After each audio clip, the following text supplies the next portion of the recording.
All right, so using tenses in scientific writing.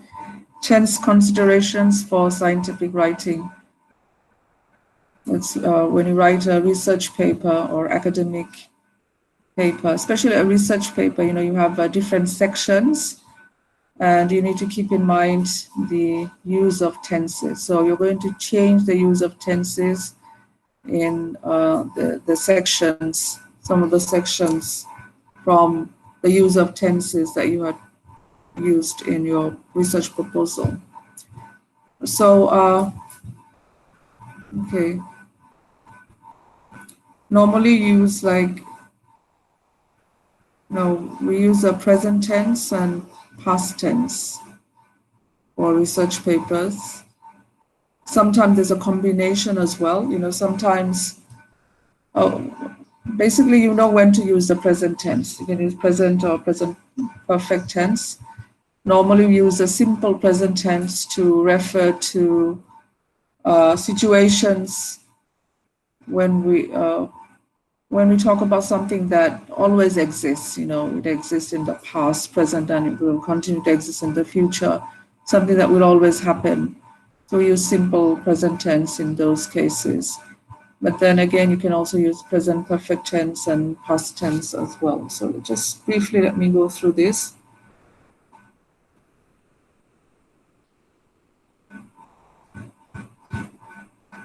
Okay, so present tenses manage time by placing them within particular relationships or time frameworks.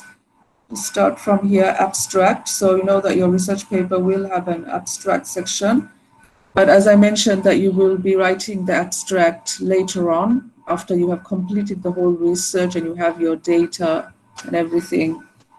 Then you can only write the abstract because it's a summary of the whole research paper. So normally in the abstract, usually you use the past tense. This usually refers to unpublished results and uses the past tense.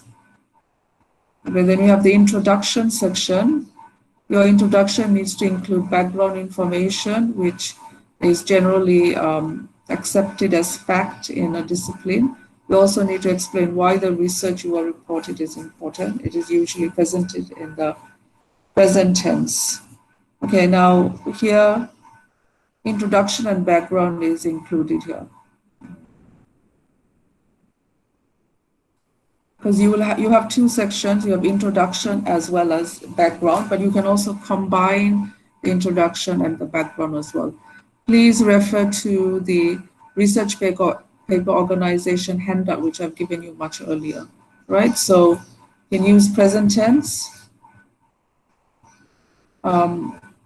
especially when you're talking about giving information about something that always exists. If it's like a definition or something like that, use present tense.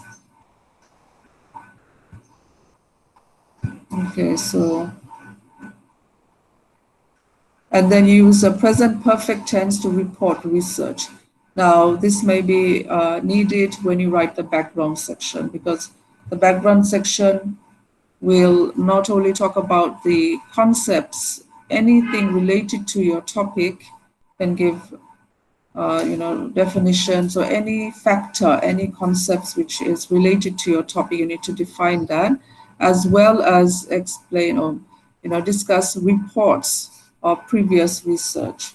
So when you are talking about borrowing information on existing research related to your topic, you are reporting the research. That's when you use present perfect tense.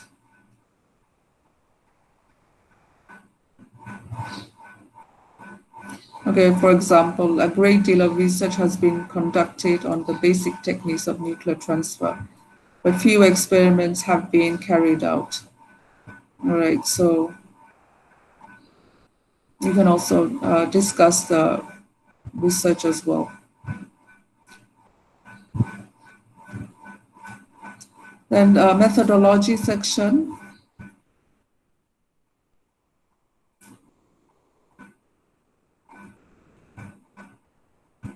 Use a past tense to describe what was done. Remember that in your methodology, in your research proposal, use a future tense, that you will do this. But here in the methodology, you use the past tense because you have already conducted the research.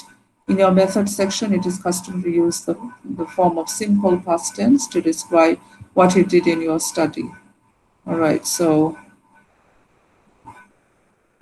okay, talk about your participants and your tool, what tool you have used, and the participants who had filled up the questionnaire. So use the past tense for methodology section. And then when you talk about the results, use past tense for results obtained, and also present tense to refer to figures, tables, and graphs. Remember that based on your survey questions, if you have 10 or 11 or 12 survey questions, for each of the survey questions, you'll get some figures, you'll get some percentages because you have like different options, A, B, C, D, E, and depending on the respondents' responses, how many opted for option A, how many for B, how many for C, you'll get a number. But using those numbers, you have to provide charts and graphs and figures. It can be line graphs, charts, pie charts, or bar graphs, anything like that. So when you describe them, use present tense to refer to figures, but use past tense for the results obtained when you're discussing the results.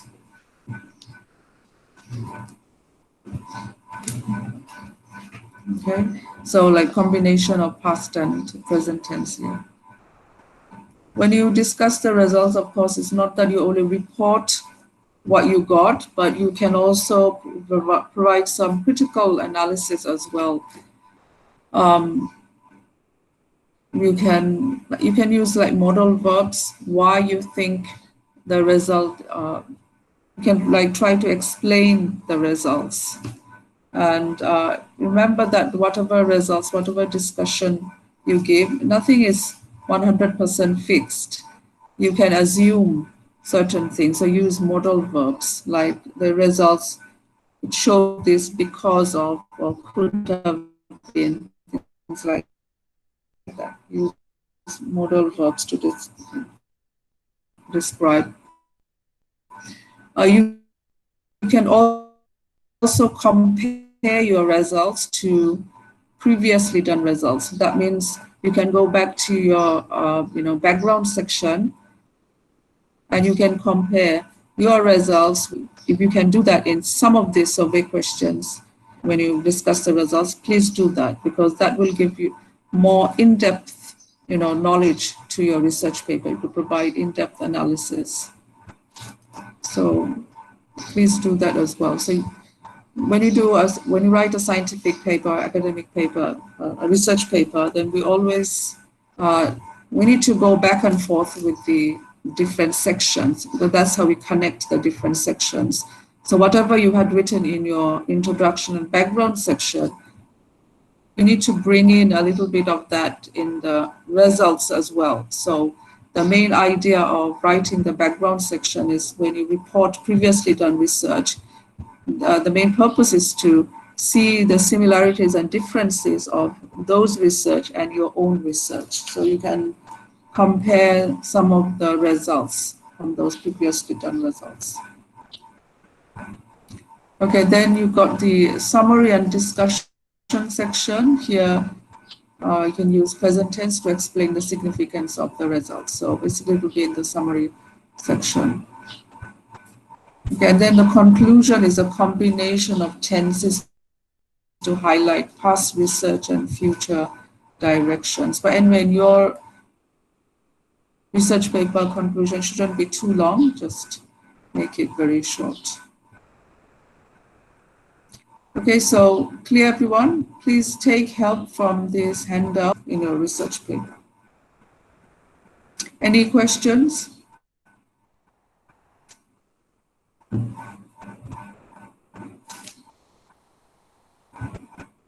No, ma'am.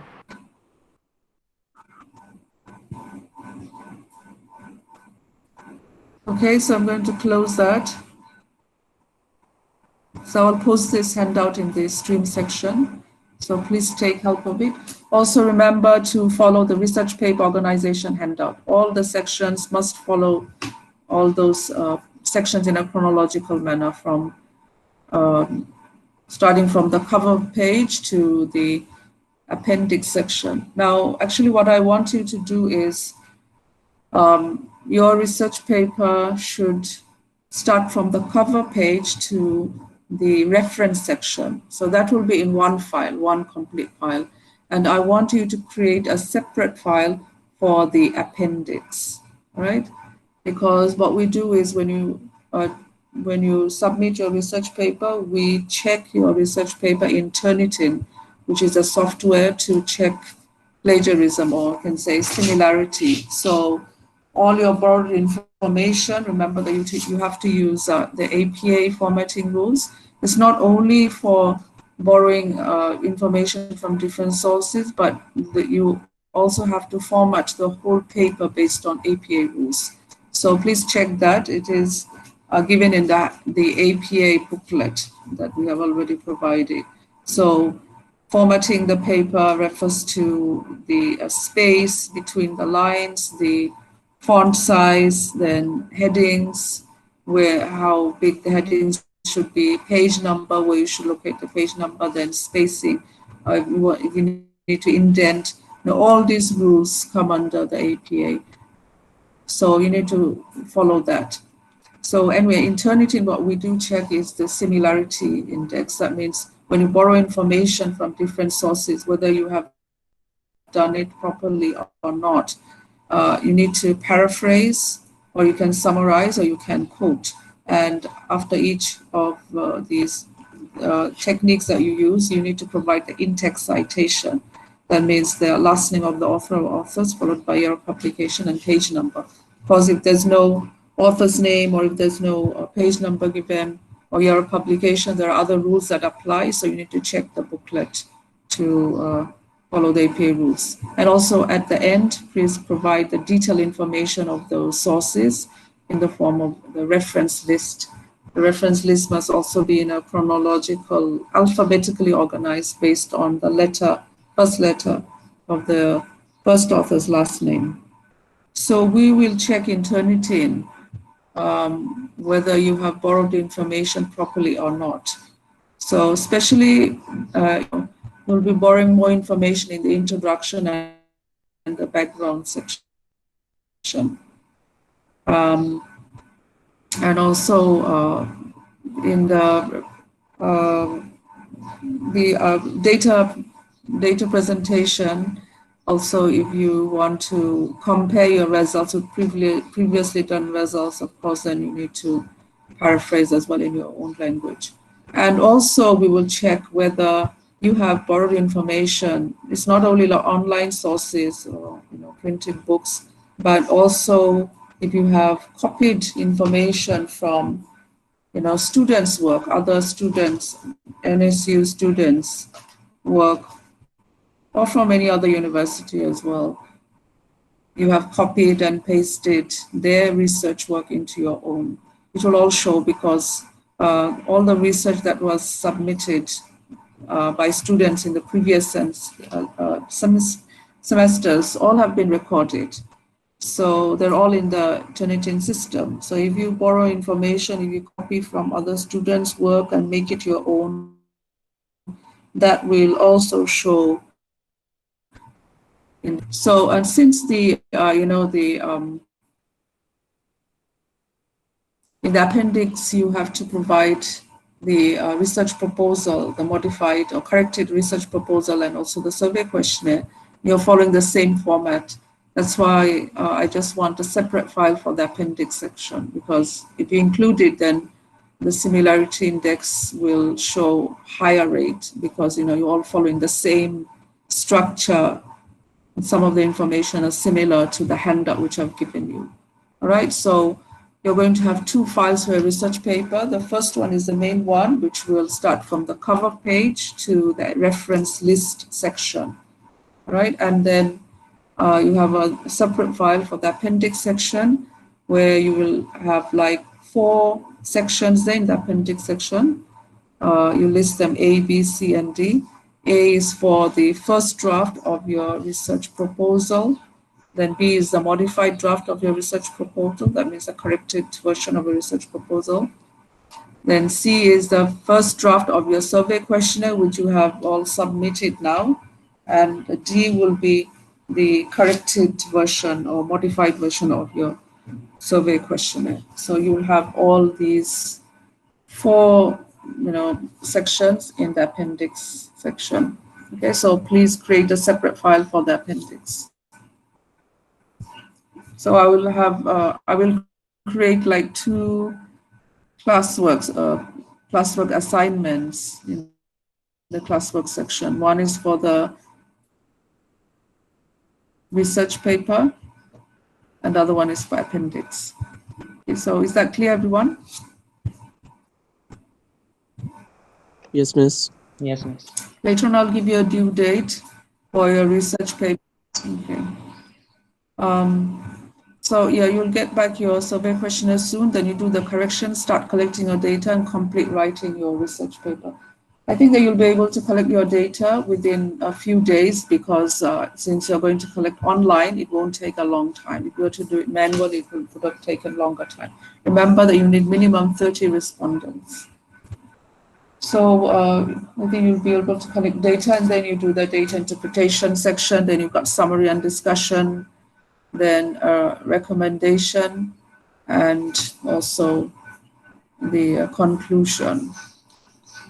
Okay, just briefly, I'll talk about the recommendation. A lot of students get the recommendation section wrong, but I will again, I will mention it later on. Just the recommendation does not mean that you are recommending or suggesting some solution to your problem. You do not give any solutions to your research topic because, if you do that, it will be very subjective. Remember that when you write a research paper or academic paper, it has to remain objective. That's how you write scientific papers.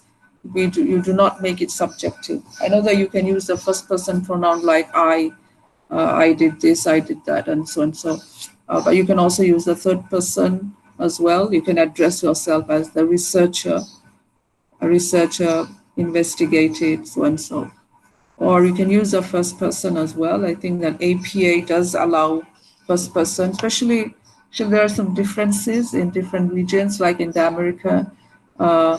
American system, they do use first person, but in other places like UK, Australia, the researcher would address themselves in the third person. All right, so anyway, you can follow either. But the main thing is that if you do whatever, person that you use, the whole research paper has to remain objective. It cannot be subjective. So you cannot give your personal opinion or suggestion. This is the reason why you have to read a lot for writing a research paper. You have to see what other people have done, what has been done previously based on your topic, and you address that. And if you find remember that if you find anything that doesn't, there's something lacking in previous research, you can also mention that. So, this is how your argumentative tone will be useful. So whatever you write, you need to back it up with more research that has been done in the past. If you find some lacking, that also has to be mentioned as well. So whatever lacking exists in the previous research, you are trying to fill up that gap in your own research paper. Okay, so please make sure that the tone is objective and not subjective. And that's why when you write the recommendation section or the suggestion section, you do not provide your own recommendations or suggestions trying to solve a problem to your research topic. Recommendation section refers to what you would recommend to future research, how to make your research paper much more better. For example, like you're doing this research on your own. So, you're a single researcher and you're doing this. And obviously there are lackings in your research. There are some things that you are not able to do. So all research papers have some sort of lacking because it is not possible to fulfill everything. We try to limit the research gap as much as possible, but there's always something that probably is missing, something that you could not look into. It could be due to time limitation, could be due to other factors, environmental situation, or many other factors where you could not look into because of these things. So there is a lacking. So you are a single researcher doing this topic, and then you are completing this research in one single semester. You had to limit your survey questions. There can be many types of problems that you face when you do your research. So you can mention that in the recommendation section and give some recommendations or suggestions to future research. If anybody is interested in doing further research in your topic, what should they do in order to make this research more complete or try to fill up those gaps? So that is what you are going to mention in the recommendation section, right? How to make your research paper much more better and more complete in the future. All right. So please don't make that mistake. Okay. And this way you can use an objective tone to write the recommendation section. But if you give like solutions to a problem, you're being very subjective, because who are you to give solutions? Who is going to listen? Because everybody likes to give solutions. They should do this, you should do that. But who's going to listen to all that? You're not in that position to provide solutions or recommendations to some problem that exists in the society. No one is going to listen to that. But what you do is you provide recommendations or suggestions how to make this research a better research. If anyone else is interested in doing research in related to your topic. So is that clear, everyone?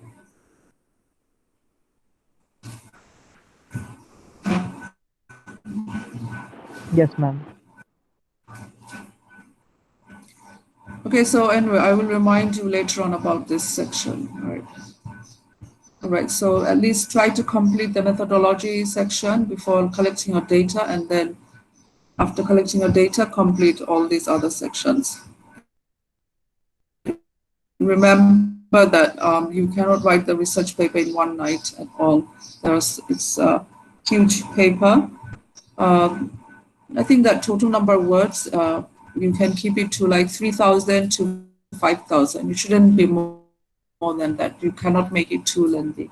So depending on your research topic, research area, it can vary. Some of you can complete within 3,000 words, some you can complete within 5,000, because it depends on your survey questions as well, right? Okay, so now I'm going to move on to the topics for the final exam. There are 4 topics that we're going to cover, and I'll be taking quizzes on 2 of them. Okay, so today I'm going to start the first topic. Basically, the 4 topics are, first one is actually argumentative passage analysis. This one is a little bit more detailed, a little bit more difficult. So I'm not going to start that today though. Anyway, that's the first topic, argumentative passage analysis. You're going to be given a passage, an argumentative passage, and you're going to analyze that. There are like 4 questions, and you will be answering those questions. The second topic is incorporating sources. I'm going to discuss this today because this one is much more related to writing your research paper, and it's also actually related a little bit similar to the argumentative essay that you had done, like incorporating sources. Anyway, this will be useful for writing your research paper. So we'll do that. Then the third topic is graph analysis, or you can say data interpretation. That one is the easiest one, actually. And the fourth topic is response writing. Okay, so I'm going to give you sample handouts on all of them. Okay, so after I complete the first two, I'll take the first quiz. Then after I complete the second two topics, I'll take the final quiz. Okay, so I'm going to share the screen. Now this one I've actually taken a picture.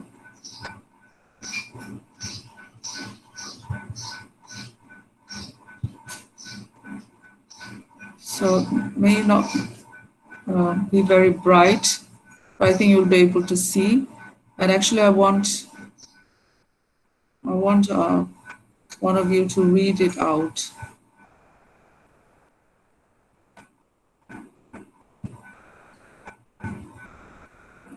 Okay, so can you all see this?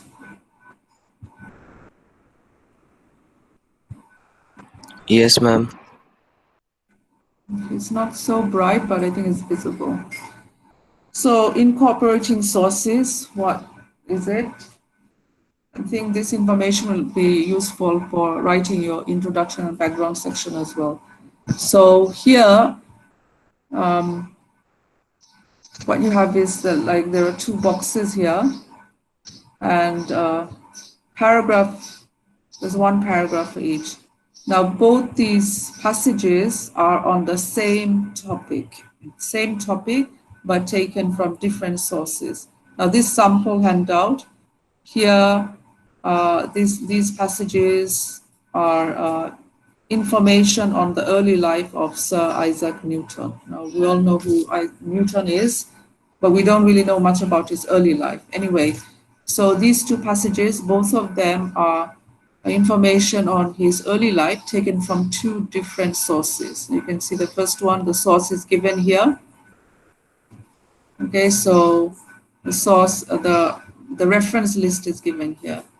So the first one is written by Hatch and Morris. Since it's the reference list, so the initial of the first and middle name is given as well. Then your publication, then Sir Isaac Newton, there's the title of the article, biographical notes. Okay. Probably it's a magazine. The title of the magazine is called Biographical Notes. You can see volume number, issue number, and page number is given. Now, the passage is from page 39 to 40. So, for this, you have to write PP because there are 2 pages here. In the in-text citation, you have to write PP 39 to 40. All right. The page range is 35 to 67, but this passage was taken from page 39 to 40. Okay, then the second passage, the source is given here, Isaac Newton's study guides. Now,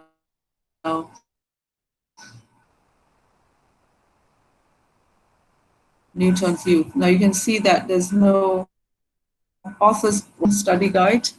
And then again, you can see, year of publication is not given either. So you write N.D.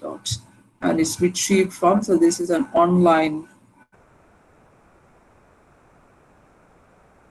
source. This is the reference list for the second passage. Now, the idea for incorporating sources is that you need to borrow information from both these sources, and then you have to write your own paragraph.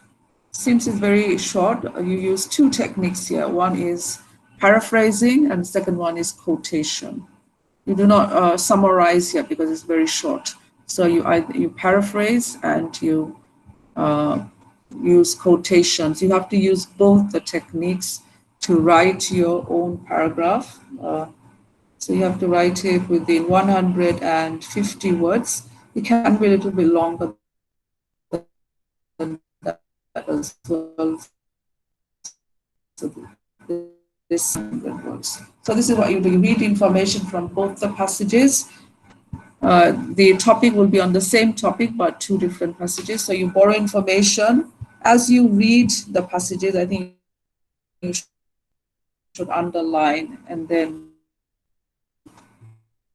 because you don't have to borrow everything, you just highlight the areas which you want to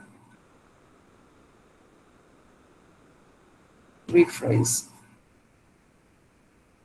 So then use the techniques of paraphrasing and quotation. Once from that, you rewrite your own passage, your own paragraph. You don't have to like start from the first passage and then move on to the second passage. What you should do is you should read both the passages very carefully and see how the information is right. The second passage should go first, then you can do that. And then you can move on to the first passage, then go back to the second passage. So it depends. You need to make your paragraph, organized. Information needs to be well organized. So it's better to do that, go back and forth from both passages and write your own paragraph. So every time you borrow information, either paraphrasing or quotation, you can quote, of course, you can say according to, say, for example, the first page written by Hatch and Morris, according to Hatch and Morris, or you can vacation 1998. Remember that for in-text the year, but not the month or the date. You can use signal phrases like Hatch and Morris reported that, or according to Hatch and Morris, so and so. Or all you can directly quote or paraphrase, or and then at the end in bracket write Hatch and Morris, comma 1998, comma PP 39 to 40. Okay. So use both the techniques, and then when you quote, put it in quotation marks, and at the end, provide the source information. Or you can combine as well, paraphrasing and quotation in the same sentence. You can also do that. Okay, so the instructions. It says integrate the information on the early life of Isaac Newton given in the two passages below into your own paragraph on the topic using a combination of paraphrase and quotation, and documenting your use of the sources using the APA format for in-text citations. You must quote at least once from each source and use your own language when paraphrasing. Your paragraph should be about 150 words long. I'll make it a little bit longer. Okay, so we're going to go through this. I want someone to read the first passage. I think it's visible, so can someone please read it out? If you don't volunteer, I'll just call out a name.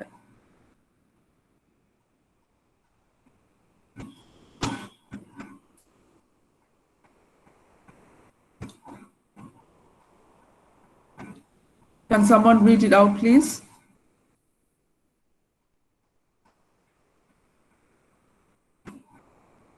Are you all here? Yes, miss. Can you please read it out, the first passage? You can see Isaac, it, right? miss, it's a little not clear.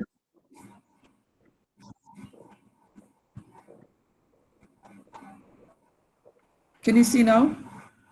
It's still not clear, miss. Like miss এটা একদম blur দেখা yes, যাচ্ছে। it's blurry, miss. Now it's clear.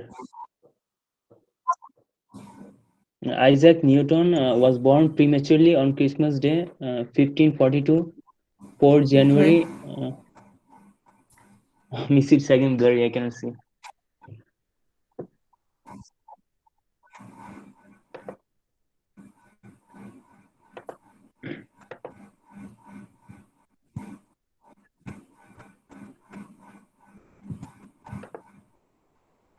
You blurry again? Yes, it's blurry again, miss. I cannot see. Maybe it's just about miss the internet issues. Miss, can you just post it on the stream section?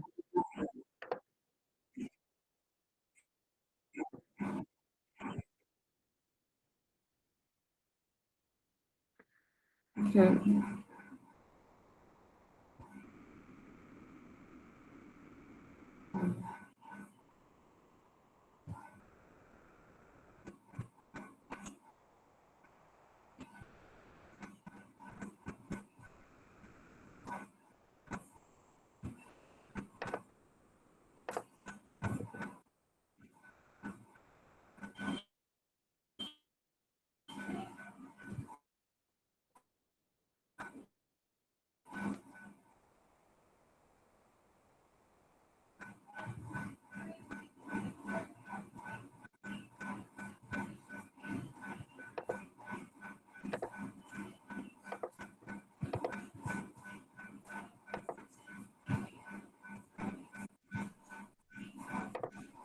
Something wrong with my computer.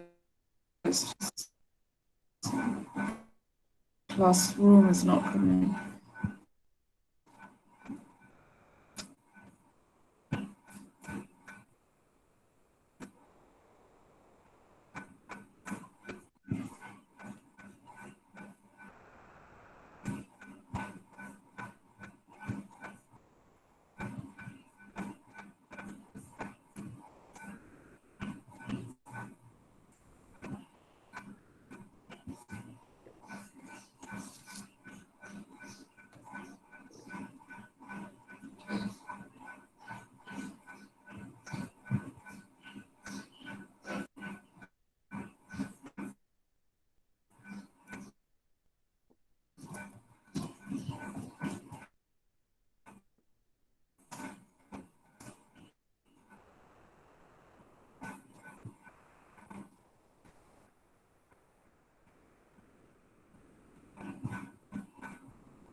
I don't know what's happening.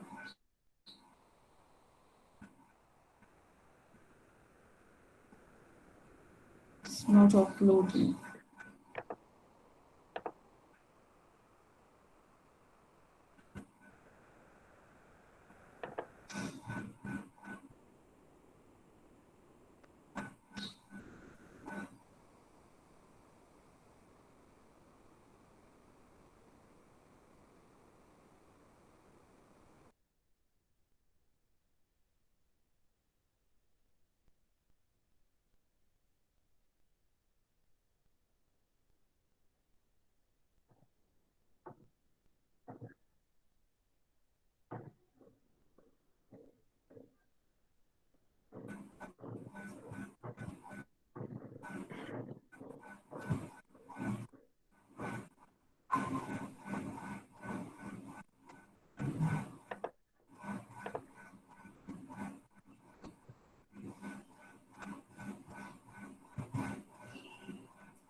Can you all hear me?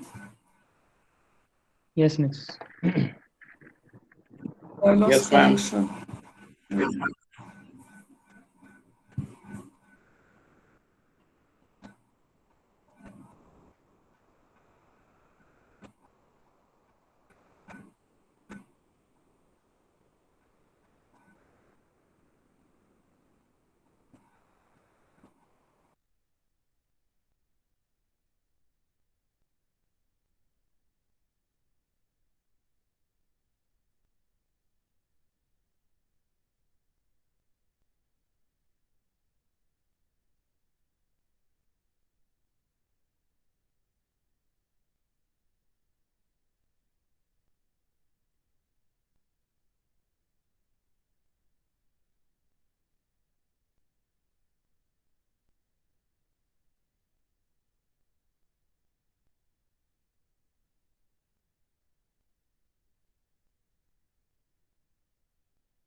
Did you all get the handout?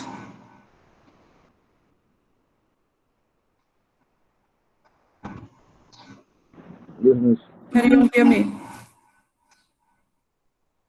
Did you all get the handout? Yes, miss. Yes, miss. Okay, so can you read out, please?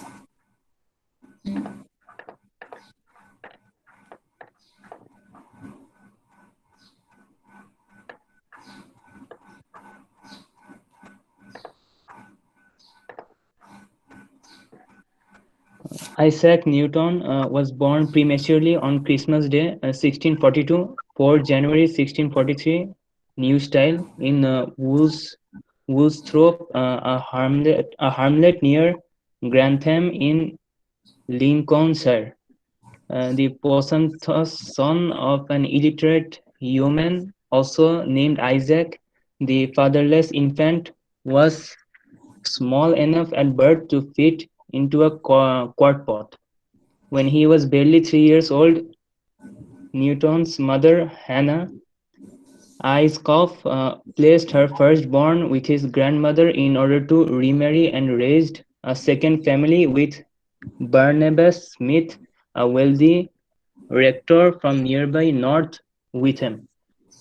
Much has been made of Newton's posthumous birth, his prolonged separation from his mother, and his unrivaled hatred of his stepfather, until Hannah returned to Woolsthorpe in 1653. After the death of her second husband, Newton was denied his mother's attention, a possible clue to his complex character.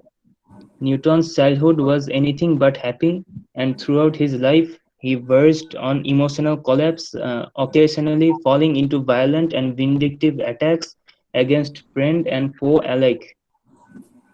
Okay, thank you very much. And this passage was taken from Hatch and Morris's article, Sir Isaac Newton, okay, um, which was published in Biographical Notes. All right. So yes, you can see that the information given here are something that we don't really know about his early life, that he was detached from his mother's affection because she married another person. So he grew up with his grandmother. So this is one of the reasons why we can say that he had emotional collapses and didn't behave well with friends and for alike. So, so this is one passage on his early life. Now, the second one is also in his early life, but you'll see that it gives you a little bit different type of information about his early life. Okay, so I would like someone else to read the second passage, please.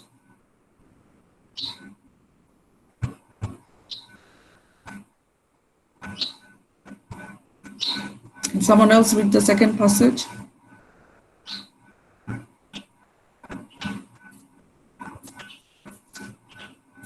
Okay, I'll just call out your names then. Lovely Khatun, are you here? Present, Miss. Yes, so could you please read the second passage?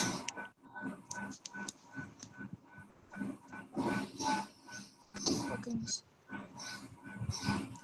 Meanwhile, his education process throughout his youth, after attending two local schools near Woolthrop, at age 12, he went to the larger Grantham Grammar School, located in nearby Grantham.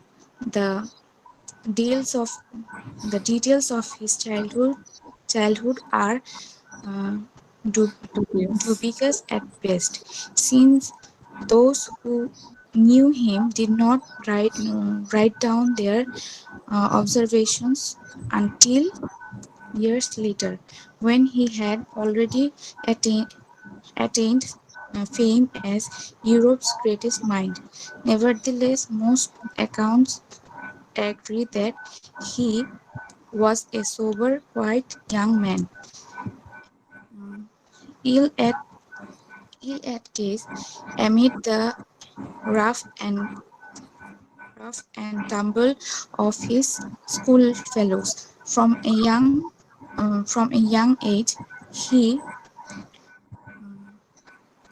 seems to have harbored a fascination for great gadgets Gadget.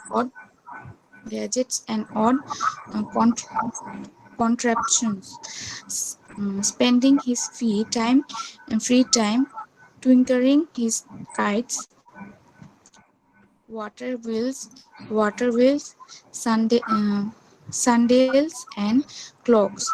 But his in, inquisitive intelligence apparently failed to bring him success at school, where he was described as idle and inattentive. His mind was doubtless occupied with other, perhaps larger matters. His performance at Grantham was further distributed by Newton's obligations in managing his uh, mm, mother's state, mother's And the mother's estate, and indeed mother's matters. His family expected these duties to fill the rest of Isaac's life.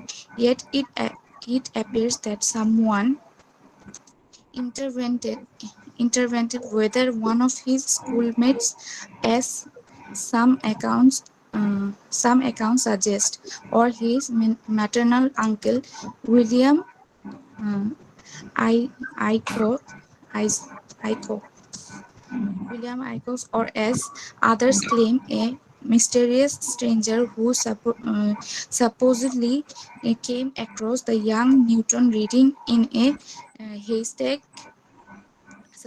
Someone arranged for Newton in 1661 to leave Lincoln Shire and concept. enroll as a subsidizer, a kind of 17th century war studies student at Trinity College, Cambridge. Okay, thank you. So, okay, so everyone tell me how the information in this second passage differs from the first one. it is still about his early life before he started his college days, or you can call it university. So what does it talk about, this second passage?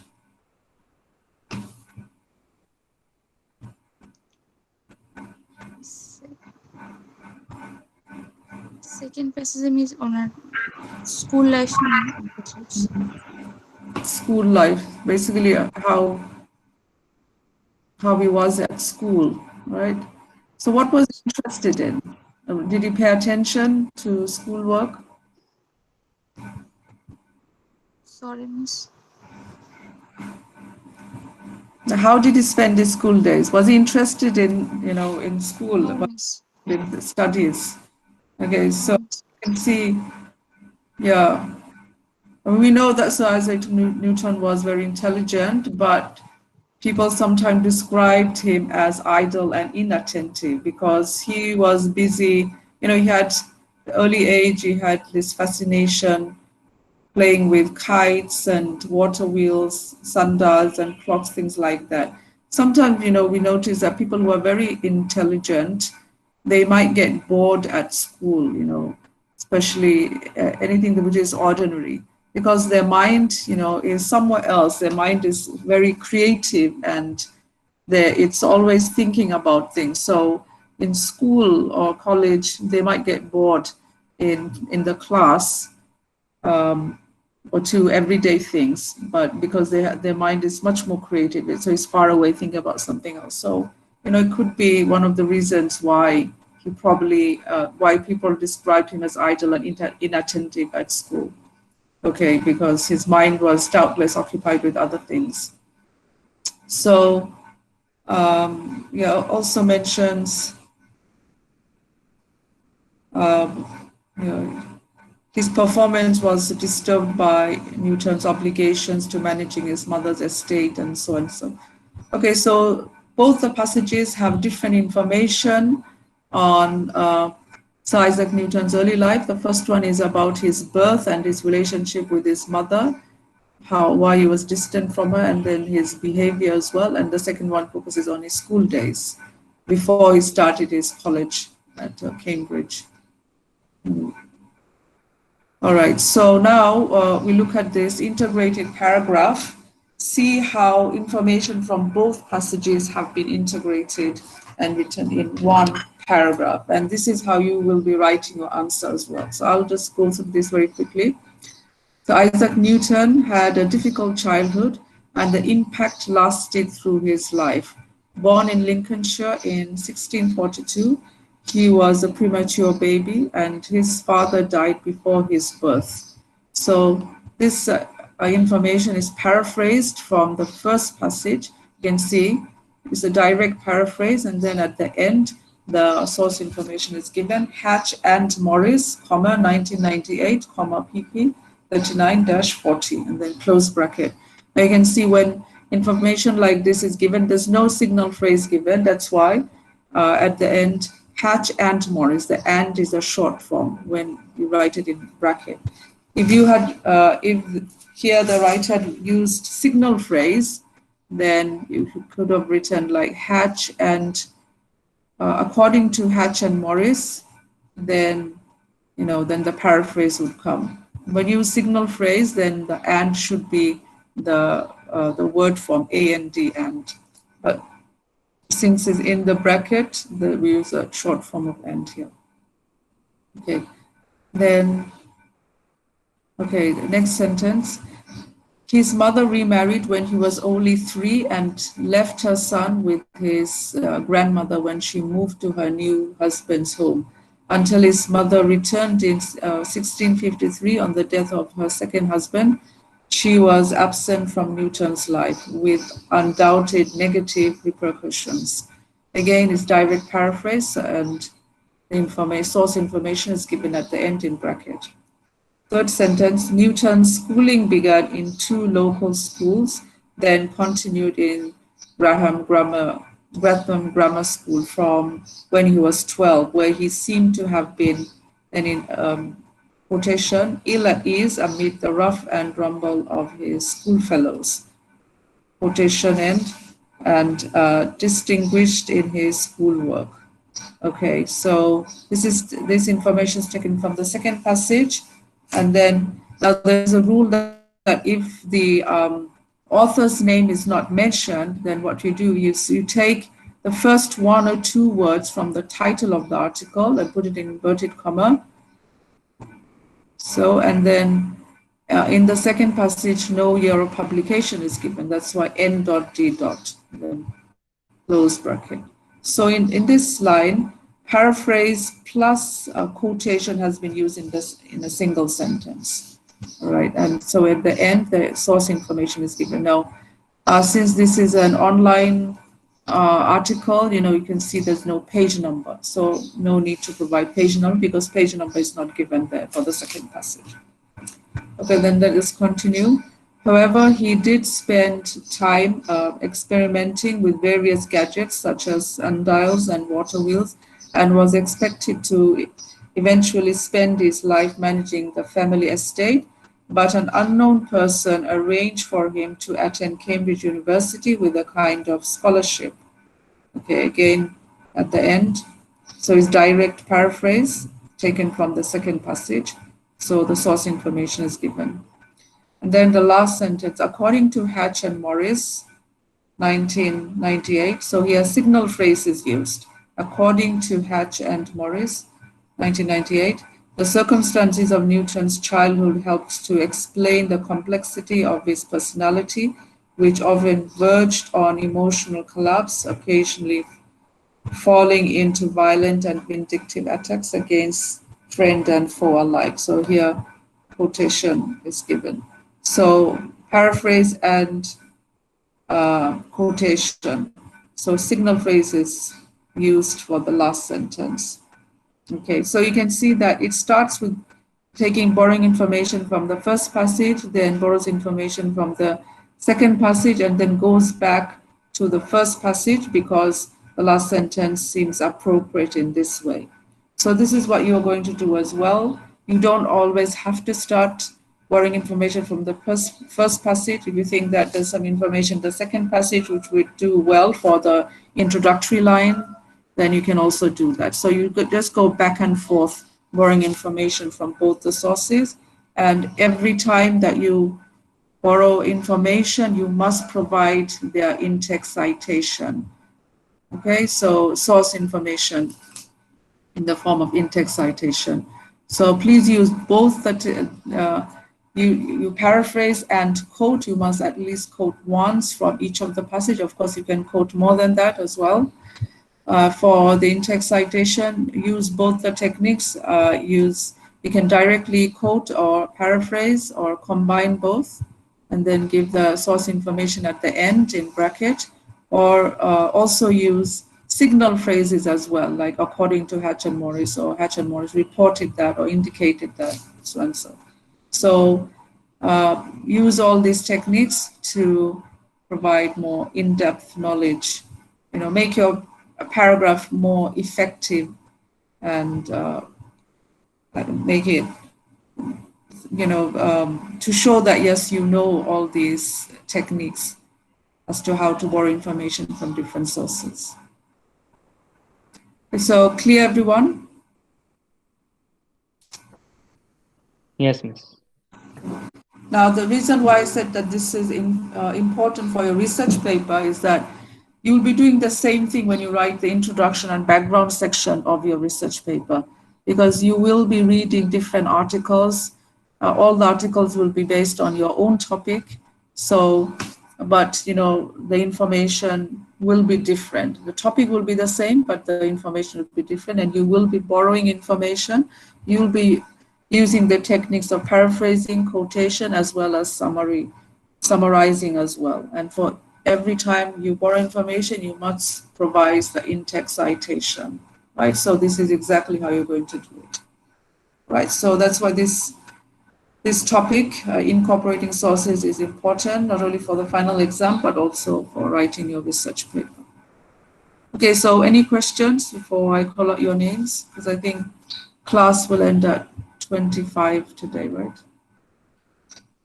Any questions, anyone? Is it clear? Yes, miss.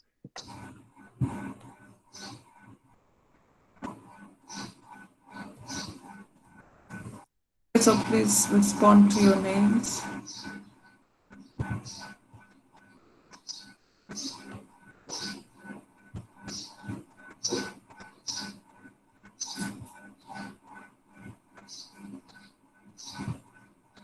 Khandakar Akter Hamid, Yes, ma'am. Anik Biswas Joy, Marufa Zaman, Yes, ma'am. Marufa Zaman, Lovely Khatun, Present, miss. Faria Quader,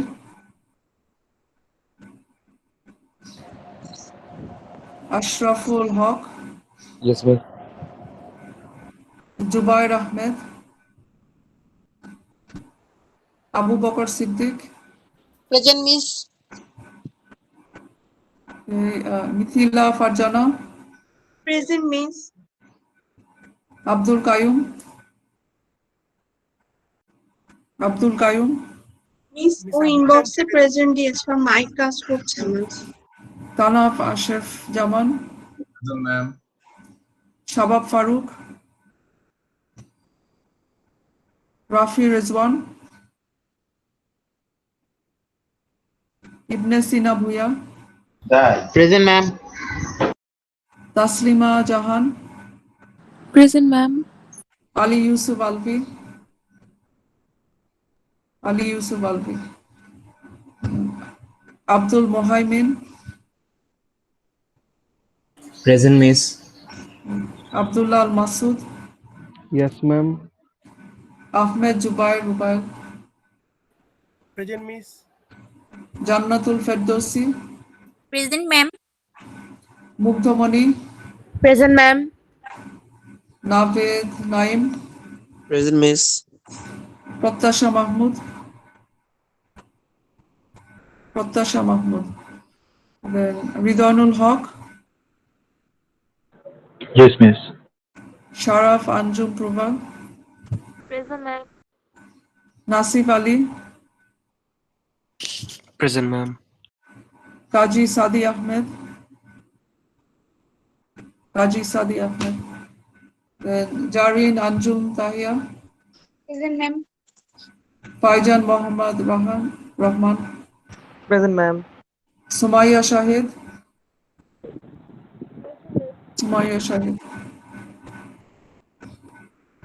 Mohammad Samin ibn Amin, Present, miss.